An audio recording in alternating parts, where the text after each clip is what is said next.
బిడ్డ అల్లుడు వస్తే ఎక్కడ వండుకోవాలి, బేకరీలో కట్టేసుకోవాలి.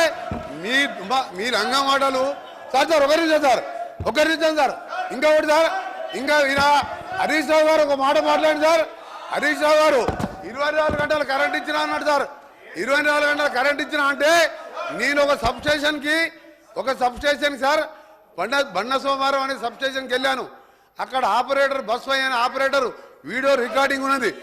నేను నా సర్వీసులో 9 ఏళ్ళు అయింది సార్. ఎలక్షన్ల ముందు 9 ఏళ్ళకెళ్ళి సర్వీసులో ఉన్నా. ఇక్కడ ఎప్పుడు కూడా 14 గంటల కరెంటు రాలేదని నాకు రికార్డు తీసి చూపిస్తే రాత్రి లాగ్ బుక్లు వాపసు తీసుకొచ్చాను. మోసాలు, దగా, కుట్రలు, అబద్ధాలు అన్ని నేర్పింది ఎవరంటే అవన్నీ టీఆర్ఎస్ పార్టీ పుట్టిన తర్వాత పుట్టిన సార్. ఇలా దళితులు ముఖ్యమంత్రి ఉన్నారు సార్. ఆఖరి మా దళిత ప్రతిపక్ష నాయకుడు ఉంటే చూసి ఓడవలేక 13 మంది శాసనసభ్యులని సంతలో పశువుల్లాగా కొని ప్రతిపక్ష హోదా లేకుండా చేసాడు. ఇవాళ హరీష్ రావు గారు మాట్లాడితే సార్ ఇవాళ దయాలు వేదాలు వెళ్తున్నాయి. మొత్తం మోసం, దగ, కుట్రలు, కుతంత్రాలు. నిజంగా నువ్వు మాట్లాడే సార్ ఒక్క పాయింట్ కూడా సపోర్ట్ చేయలేదు. ఇవాళ ఆయన మాట్లాడేమని సార్. అందుకని హరీష్ రావు గారు నీ దగ్గర సబ్జెక్ట్ లేదు.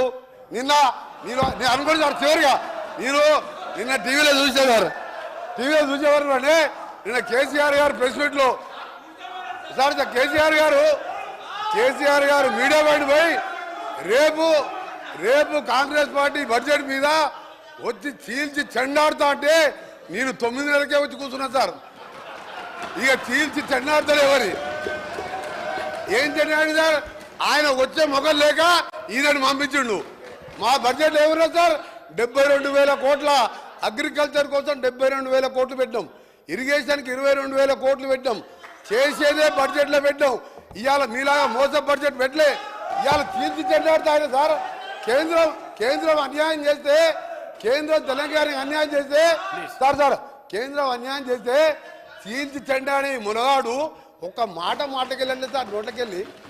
ఇవాళ మేము మా ముఖ్యమంత్రి గారు, మా డిప్యూటీ సీఎం గారు మంచి బడ్జెట్ ప్రవేశపెడితే ఇవాళ దాని గురించి మాట్లాడుతున్నారు సార్. నిజంగా ఇప్పటికైనా ఎమ్మెల్యే హరీష్ రావు క్షమాపణ చెప్పి మీ ప్రతిపక్ష